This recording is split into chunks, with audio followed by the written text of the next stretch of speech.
Nagesh. I'm a journalist, and today I'm going to be speaking with Ramya Nagesh, one of No5's criminal barristers, about hate crime.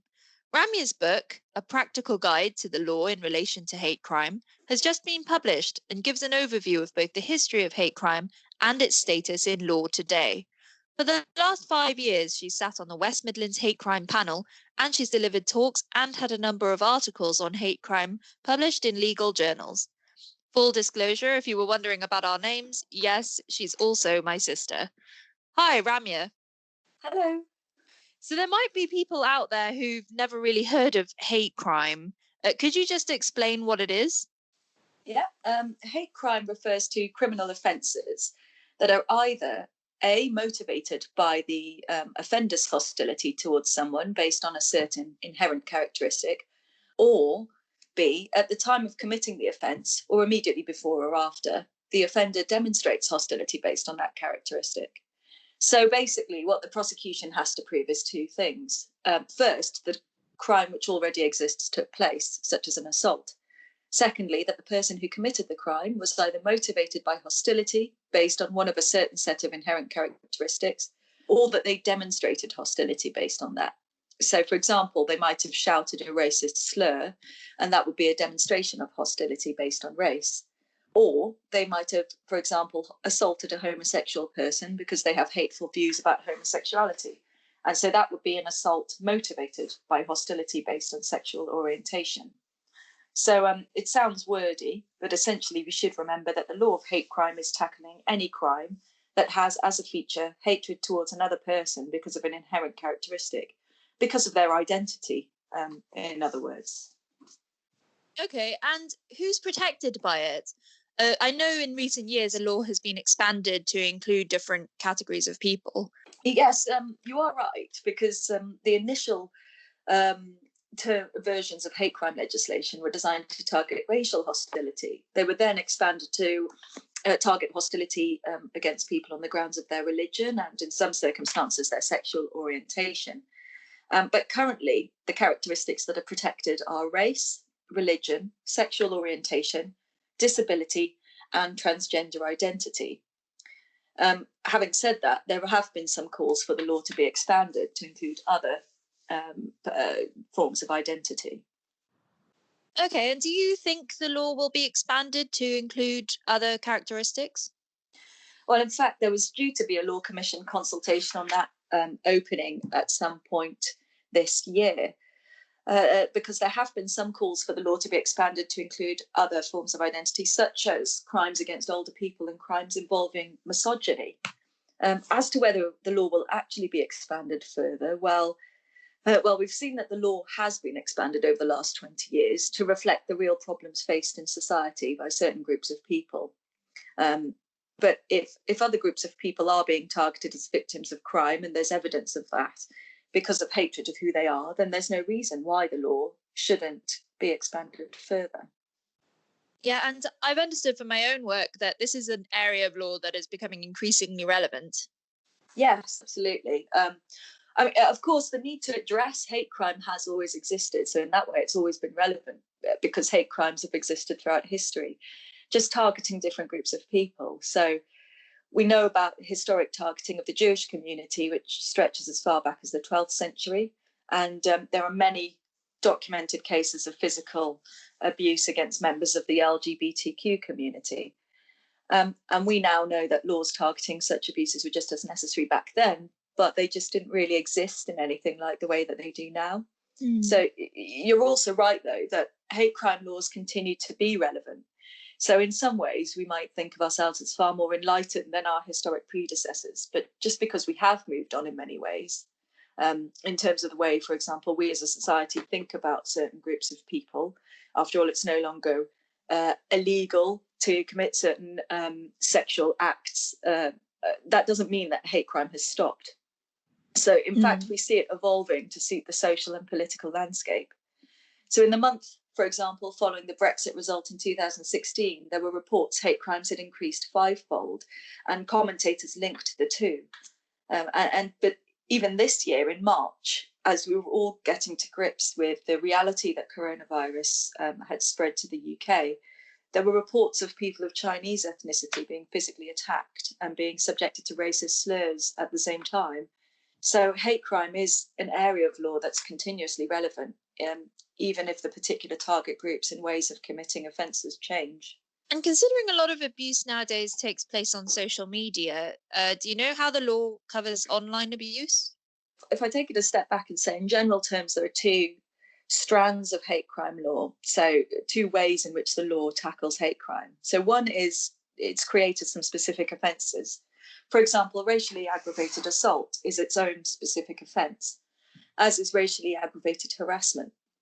Now, those are offences in themselves, and so the hate crime element is part and parcel of the conviction. So, you could charge somebody with racially aggravated assault. The other way in which the law deals with hate crime is to have a almost what I would call a sentencing bolt-on to the normal offence, which covers all offences that exist in the criminal law. So what would happen is you'd be convicted of, for example, robbery. At the time of the robbery, you've demonstrated racial hostility by calling the victim a racial slur. The conviction is for robbery because there's no separate offence of racially aggravated robbery. But if the judge finds that you demonstrated racial hostility or hostility based on sexual orientation and so on, the sentencing bolt-on mandates the judge to increase the sentence to reflect the fact that it's a hate crime and that racial hostility is such a serious aggravating factor.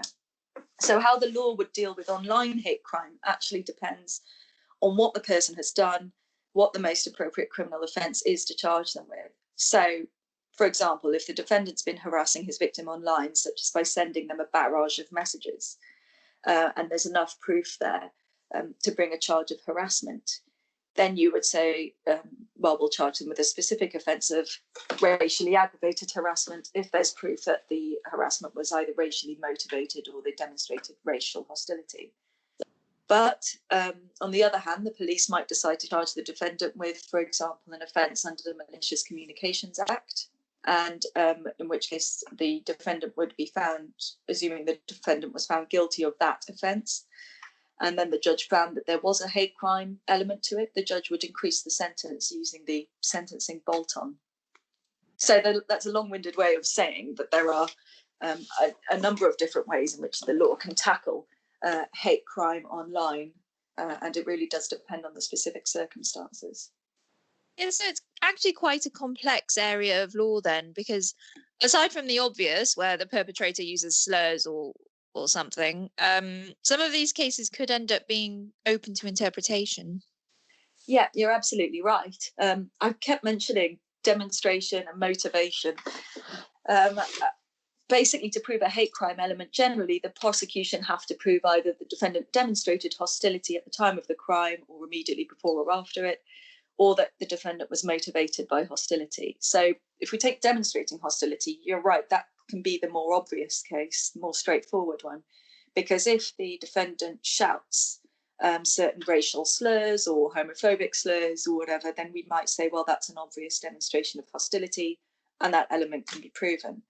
But first of all, demonstrations aren't always so obvious. There might be certain words used that are less familiar to the general public, and only those within a certain community might be familiar with and recognise that as a slur against their particular subsect of the community, for example. There are also words such as immigrant, which don't necessarily mark you out by what group you are, but they mark you out by what group you're not. You're not one of us, you're one of them, this undefinable them. We now have case law decisions that tell us that for immigrant, the word immigrant is covered by the demonstrating racial hostility arm, but it wouldn't have necessarily always been so obvious, which is in fact why the courts had to make a decision on it. And then we move on to the prosecutions having to prove that the defendant was motivated by hostility if they can't prove a demonstration, which is much more difficult because it means that you're trying to get into the defendant's head. So, for example, you might look at their old social media posts, or you might be able to show that they're a membership of a notorious group that gives some insight into their motivation. But because traditionally the criminal law doesn't need to prove motivation to prove an offence. If, for example, someone's charged with an assault, you just need to prove that they carried out the action and that they had the intention to carry out that action. You don't need to prove why they did it. So it's, in a way, it's quite an alien thing for many practitioners. And yes, there's a lot of interpretation involved. Not even to take into account the fact that certain words change over time, and new ways of demonstrating hostility are born all the time. And added to that, the fact that the law is split into different ways of dealing with hate crime. As I mentioned earlier, some statutory offences, some are dealt with by way of a sentencing bolt-on, or sentencing uplift, as it's called in the legislation. So that's why I thought it was so important for practitioners to understand exactly what's most appropriate for their case. And that's why, in fact, I have published this book designed to bring all of those different areas together, so that whether you're practicing in the area of hate crime or you're just interested in it, you've got a one-stop shop to be able to find your answers. Oh, brilliant. Well, it's such a fascinating area of law, but I think that we're out of time for now. But thank you so much, Ramya, for discussing this incredibly interesting and, as you said, increasingly relevant area of law. For everyone listening, Ramya's book, A Practical Guide to the Law in Relation to Hate Crime, is available to buy on Amazon and direct from the publisher Law Brief Publishing. Thanks so much for listening. Thanks a lot.